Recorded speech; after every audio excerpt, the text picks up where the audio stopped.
Entropy,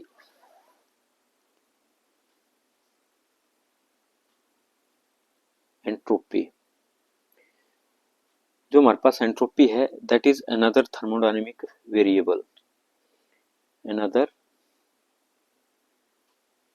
thermodynamic variable. इससे पहले हमने जो थर्मोडायनेमिक वेरिएबल्स पढ़े वो थे हमारे पास टेम्परेचर, वॉल्यूम और इंटरनल एनर्जी। तो यहाँ पे हम एक अनदर इम्पोर्टेंट थर्मोडायनेमिक वेरिएबल जो कि एंट्रोपी हमारे पास होता है उसके बारे में पढ़ेंगे। तो जैसा कि मैंने पहले एक्सप्लेन किया था कि हमारे पास जो थर्मोडायनेमिक सिस्टम के केस में हम सिस्टम को थर्मोडायनेमिकली उसका डिस्क्रिप्शन देते हैं और स्टैटिस्टिकली भी हम सिस्टम का डिस्क्रिप्शन देते हैं। तो जो थर्मोडायनेमिक डिस्क्रिप्शन होता है वो एक मैक्रोस्कोपिक डिस्क्रिप्शन होता है, लेकिन जो स्टैटिस्टिकल डिस्क्रिप्शन होता है वो हमारे पास एक माइक्रोस्कोपिक डिस्क्रिप्शन होता है। तो सिस्टम का थर्मोडायनेमिकल डिस्क्रिप्शन देने के लिए हम जो है प्रेशर, वॉल्यूम, टेम्परेचर और इंटरनल एनर्जी का यूज करते हैं।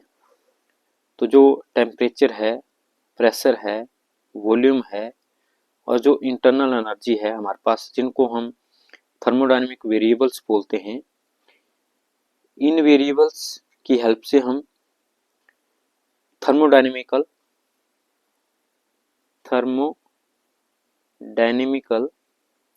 डिस्क्रिप्शन ऑफ सिस्टम दे सकते हैं।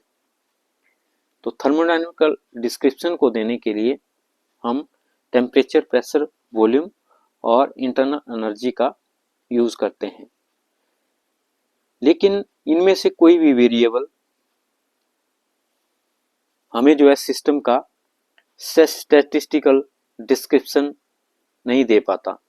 तो हम क्या बोलेंगे कि इनमें से कोई भी वेरिएबल स्टैटिस्टिकल डिस्क्रिप्शन हमें नहीं दे पाता।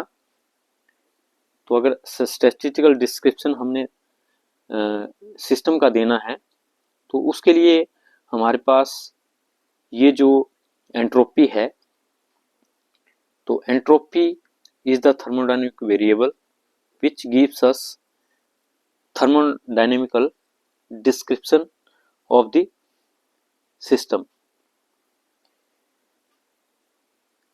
and this thermodynamic variable, that is entropy, provide a direct link between the thermodynamical and statistical description of the thermal system। तो हम क्या बोल सकते हैं कि ये जो एंट्रोपी है, जिसको हम एस से लिखते हैं, हम इस एंट्रोपी वेरिएबल्स की हेल्प से सिस्टम का जो थर्मोडायनेमिकल डिस्क्रिप्शन है वो भी दे सकते हैं और जो सिस्टम का स्टैटिस्टिकल डिस्क्रिप्शन है वो भी हम दे सकते हैं। तो इसलिए ये एंट्रोपी जो थर्मोडायनेमिक वेरिएबल है, it provide us the direct link between the thermodynamical description and the statistical description। तो ये एंट्रोपी जो थर्मोडायनेमिक वेरिएबल है, it was introduce by Clausius. तो इसको क्लॉसियस ने इंट्रोड्यूस किया था in the year in between 1862 to 1865। तो 1862 और 1865 के बीच में क्लॉसियस ने इस थर्मोडायनेमिक वेरिएबल एंट्रोपी को इंट्रोड्यूस किया था। to overcome the difficulties in the mathematical formulation of the thermodynamical description due to the inexact differential nature of the amount of the heat। तो जैसा कि हमने देखा था कि हमारे पास जो हीट है उसको हम डी क्यू लिखने के बजाय डेल्टा क्यू से लिखते हैं, क्योंकि ए एक इनएग्जैक्ट डिफरेंशियल है, लेकिन हमारे पास जो डी एस है वो हमारे पास एक एग्जैक्ट डिफरेंशियल होता है। तो इस डिफरेंस की वजह से, इन एग्जैक्ट डिफरेंशियल की वजह से जो हमारे पास डी एस है वो एक एग्जैक्ट डिफरेंशियल है, मतलब एंट्रोपी एक एग्जैक्ट डिफरेंशियल होता है, वेयरएज हीट हमारे पास एक इनएग्जैक्ट डिफरेंशियल होता है।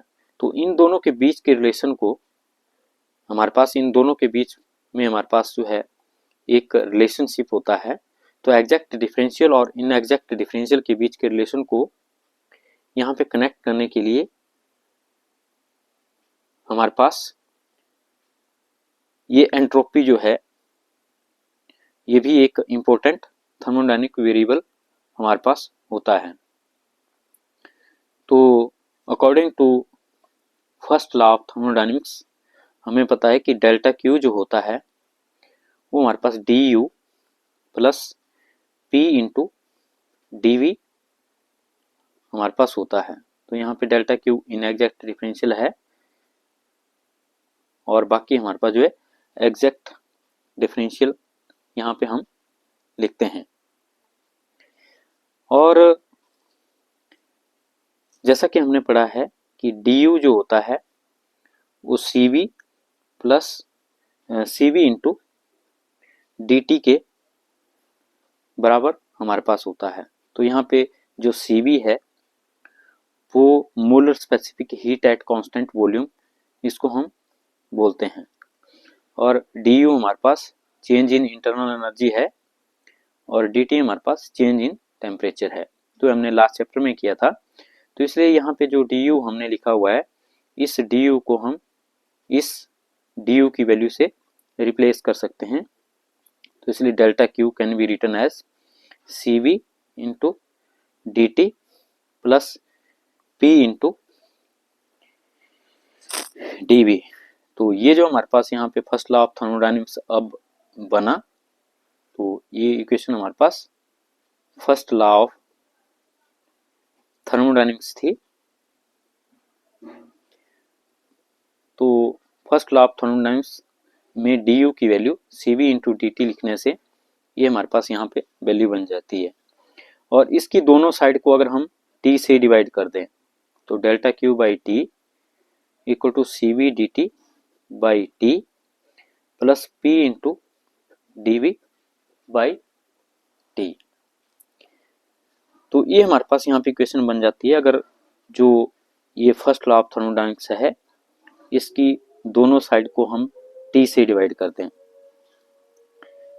तो टी से डिवाइड करने पे हमारे पास इक्वेशन बनी, लेकिन ये जो इक्वेशन हमारे पास आई इसको हम थोड़ा सा सिंप्लीफाई करेंगे, लेकिन कैसे, हमें पता है कि जो आइडियल गैस की इक्वेशन होती है for 1 mole of the gas वो हमारे पास होती है P V equal to R T. तो P V equal to R T हमारे पास इक्वेशन होती है। तो इस इक्वेशन से हम P बाई टी की वैल्यू यहाँ पे निकाल सकते हैं, मतलब इस T को हम P के नीचे ले आएं और इस V को हम R के नीचे ले जाएं। तो इसको हम थोड़ा सा सिंप्लीफाई करेंगे, P के नीचे T और R के नीचे ये V।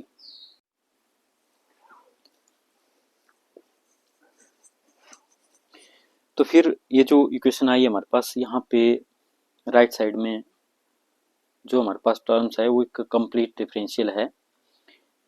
इसमें जो सी बी है और जो आर है ये दोनों ही कांस्टेंट होते हैं, तो इसलिए ये एक कंप्लीट डिफरेंशियल है तो इसको हम कंप्लीट डिफरेंशियल किस तरह से लिख सकते हैं, तो it is a complete differential मतलब d of C V into l N of T और plus R into l N of V. तो हमें पता है कि derivative of L N of T हमारे पास कितना होता है 1/t इंटू डी टी, और उसी तरह से हमारे पास एल एन ऑफ वी कितना होता है 1/v इंटू डी वी। तो मतलब D V by V, D V by V हमारे पास कैसे आता है, अगर हम derivative of L N of V लेते हैं, तो इसलिए हम क्या बोल सकते हैं कि derivative of L N of T और derivative of L N of V हमारे पास कितना होता है डी टी बाई टी और डी वी बाई वी। तो ये जो सी वी और आर है दोनों कांस्टेंट है, तो इनको हम एज इट इज यहाँ पे लिख सकते हैं डेरिवेटिव के अंदर। तो कांस्टेंट चाहे हमारे पास डेरिवेटिव के बाहर है चाहे डेरिवेटिव के अंदर है, तो उसको हम कहीं भी लिख सकते हैं। तो इसलिए हमारे पास एक कंप्लीट डेरिवेटिव यहाँ पे हमारे पास बना।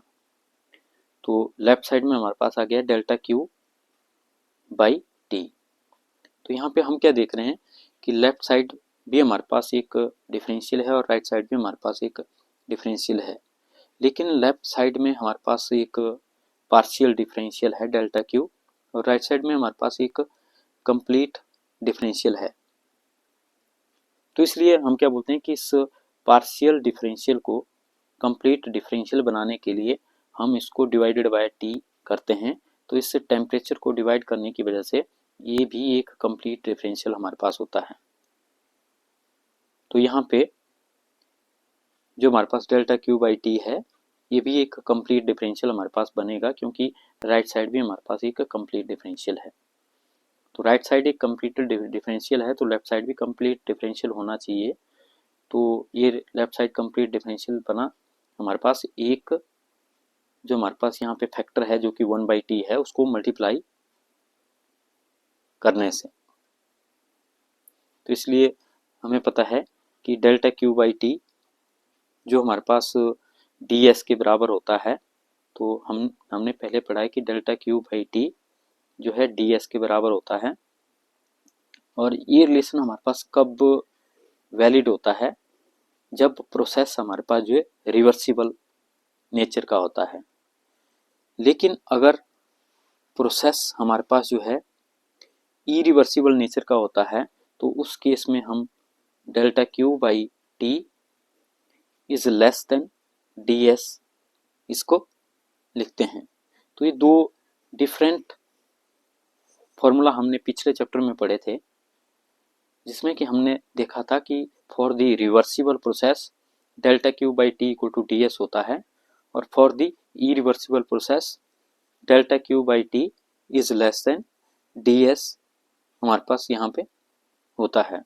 तो यहाँ पे हमारे पास जो चीज़ आई नहीं वो हमारे पास क्या आई कि डेल्टा क्यू बाई टी एक कंप्लीट डिफरेंशियल हमारे पास होता है। क्यों? क्योंकि राइट साइड एक कंप्लीट डिफरेंशियल है, वो लेफ्ट साइड के बराबर है, तो लेफ्ट साइड भी एक कंप्लीट डिफरेंशियल हमारे पास होगी, जिसको कि हम डी एस बोलते हैं।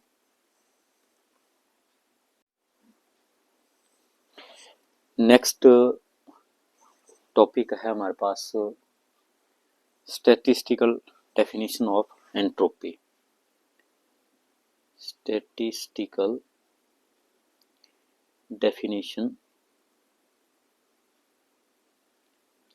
Of entropy. ये क्वेश्चन कई बार एग्जाम में पूछा जाता है कि derive the expression for statistical definition of entropy, या जो इसका एक्सप्रेशन है उसका पूछा जाता है कि ड्राइव दिस एक्सप्रेशन। तो अभी मैंने लास्ट आर्टिकल में बात की थी कि हमारे पास जो एंट्रोपी है it provide a link between thermodynamical and statistical description. तो जो बाकी थर्मोडायनेमिक वेरिएबल हैं प्रेशर, वॉल्यूम, टेम्परेचर, वो स्टैटिस्टिकल डिस्क्रिप्शन ऑफ एंट्रोपी को नहीं बताते, तो सिर्फ ये हमारे पास जो एंट्रोपी है ये स्टैटिस्टिकल डिस्क्रिप्शन को भी एक्सप्लेन करती है। ये थर्मोडायनेमिकल डिस्क्रिप्शन है उसको तो एक्सप्लेन करती है, पर जो हमारे पास स्टैटिस्टिकल डिस्क्रिप्शन है उसको भी एक्सप्लेन करती है। तो इसलिए हम बोल सकते हैं कि it gives A link between thermodynamical description and statistical description. तो इसको और समझने के लिए हम क्या करते हैं, जो हमने पहले थर्मोडायनेमिकल चीज़ें पढ़ी हुई है उससे हम जो है स्टैटिस्टिकल डेफिनेशन ऑफ एंट्रोपी यहाँ पे निकालेंगे। तो हमने पहले पढ़ा था जब हमने मैक्सवेल बोल्ट्जमैन स्टैटिस्टिक्स स्टडी की थी, तो उस केस में हमने पढ़ा था कि अगर हमारे पास कोई एक ऐसा सिस्टम होता है जिसमें लार्ज नंबर ऑफ पार्टिकल्स हमारे पास हो, तो जैसे हमारे पास कोई गैस कंटेनर है, गैस कंटेनर के अंदर हमारे पास बहुत सारे मॉलिक्यूल्स हैं गैस के, तो इसमें बहुत सारे लार्ज नंबर ऑफ मॉलिक्यूल्स किसी गैस में हमारे पास होते हैं। तो हमारे पास जो सिस्टम होता है वो ज़्यादातर अपना जो टाइम स्पेंड करता है वो मोस्ट प्रोबेबल मैक्रोस्टेट में टाइम स्पेंड करता है। तो system always live in a state which is most probable state. तो most of the time spent by the system will be in its most probable state. और most probable state के case में जो derivative of ln of w हमारे पास होता है वो हमारे पास जो 0 होता है। तो हम क्या बोलते हैं कि मोस्ट प्रोबेबल स्टेट की थर्मोडायनेमिक प्रोबेबिलिटी मैक्सिमम होती है। तो अब कोई चीज़ मैक्सिमम होती है तो उसका जो डेरिवेटिव है वो दैट शुड बी 0। तो इसलिए हम क्या बोलेंगे कि derivative of the thermodynamic probability must be 0 for the most probable macrostate. तो अगर thermodynamic probability of most probable state हमारे पास जो है कांस्टेंट होगी या मैक्सिमम होगी, तो उसका जो लॉग है that should also be maximum. तो इसलिए हम क्या बोलते हैं कि for the most probable state derivative of log of w will be equal to 0। और इसमें हम थोड़ा सा और मॉडिफिकेशन करते हैं यहाँ पे कि जो हमारे पास ln ऑफ w है इसमें साथ में हम माइनस अल्फा dn और माइनस बीटा इंटू du भी यहाँ पे जोड़ते हैं। तो ये जो प्रैक्टिस है ये हमने तीनों तरह की जो स्टैटिस्टिक्स हमने स्टडी की थी उनमें हमने यूज़ की थी, मैक्सवेल बोल्ट्जमैन भी, फर्मी डिराक भी और बोस आइंस्टाइन भी। तो यहाँ पे जो अल्फा और बीटा है ये हमारे पास, इनको हम लैग्रेंज मल्टीप्लायर बोलते हैं। तो इन लैग्रेंज मल्टीप्लायर की हेल्प से हम क्या बोलते हैं कि जो हमारे पास alpha D N minus beta into D U है ये भी हमारे पास जो 0 के बराबर ही बनता है। Alpha D N plus beta into D U will also equal to 0। तो जब D L N of W है ये भी हमारे पास 0 है, तो alpha D N minus beta U भी हमारे पास 0 है। तो दोनों को अगर हम इकट्ठा कर देते हैं तो इकट्ठा करके हमारे पास d L N of W minus alpha D N minus beta into D U it will be equal to 0। तो ये हमारे पास यहाँ पे इक्वेशन बन जाती है। तो बोलता है कि n हमारे पास जो है वो होते हैं number of particles in A system, और जो हमारे पास u होता है वो होती है एनर्जी ऑफ द सिस्टम।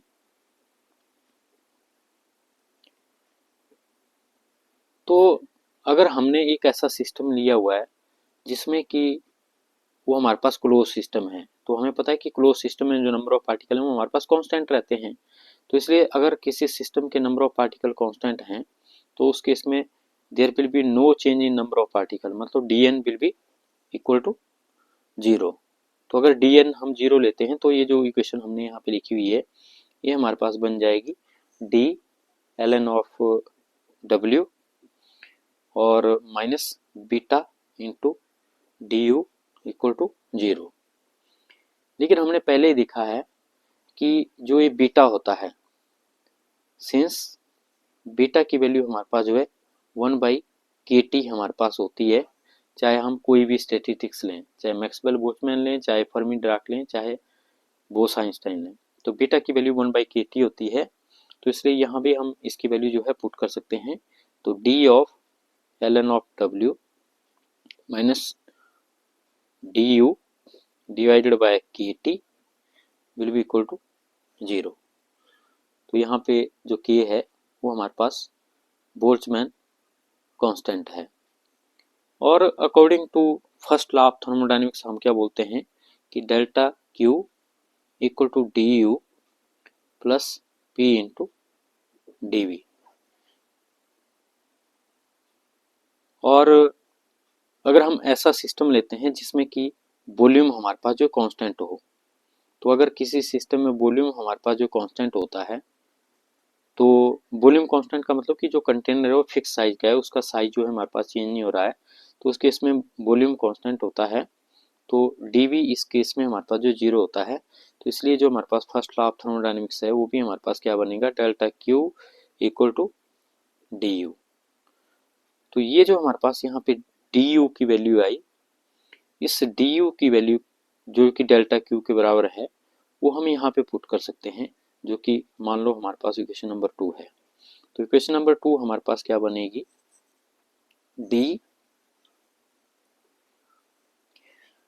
और ln ऑफ w और minus delta Q divided bye k into T.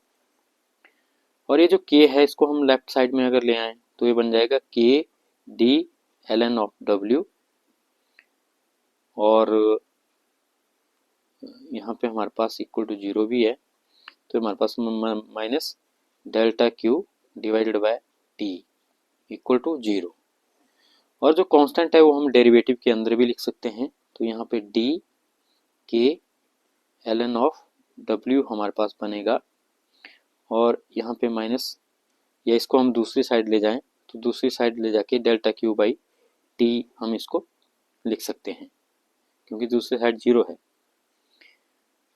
तो अब हमें पता है कि डेल्टा Q बाई टी जो होता है, अगर मैं इसको उल्टा लिखूं, डेल्टा Q बाई टी हमारे पास ds होता है, तो ये बनेगा ds इक्वल टू डी के ln ऑफ w।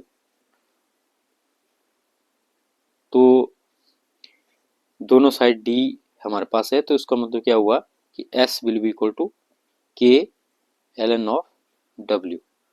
तो ये जो हमारे पास एंट्रोपी की डेफिनेशन आई कि s equal to k ln of w, इसको हम स्टैटिस्टिकल डेफिनेशन ऑफ एंट्रोपी भी बोलते हैं। या तो हम बोल सकते हैं कि s is directly proportional to ln of w, क्योंकि k हमारे पास यहाँ पे कांस्टेंट है।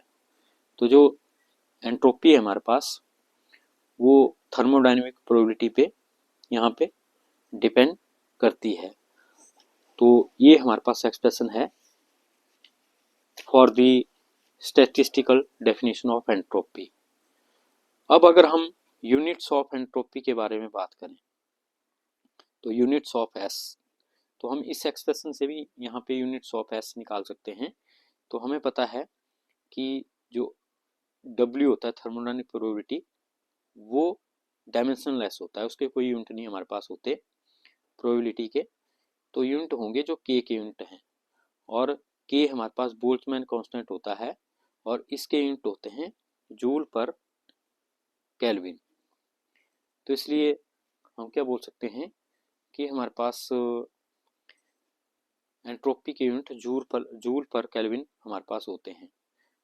और ये यूनिट हम जो पहले हमने एक्सप्रेशन किया था ds equal to delta Q by T, उससे भी निकाल सकते हैं, उससे भी सेम यूनिट हमारे पास आएंगे। तो इसमें भी हमारे पास हीट के यूनिट जूल होते हैं और टेम्परेचर के यूनिट केल्विन होते हैं। तो ये भी हमारे पास जूल पर केल्विन ही इसके यूनिट यहाँ पे आएंगे। तो ये थे हमारे पास SI यूनिट्स।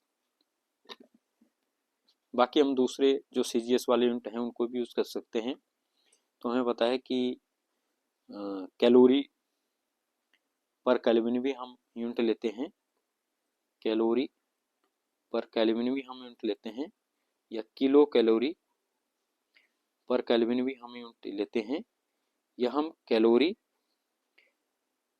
पर डिग्री सेंटीग्रेड भी यूनिट ले सकते हैं। अगर केल्विन के बजाय हम डिग्री सेंटीग्रेड यूनिट लें, या किलो कैलोरी पर डिग्री सेंटीग्रेड भी हम यूनिट ले सकते हैं। तो इस तरह से ये हमारे पास जो है एंट्रोपी के यूनिट्स हम लेते हैं, जो कि हम स्टैटिस्टिकल डेफिनेशन ऑफ एंट्रोपी से भी सेम यूनिट ले सकते हैं।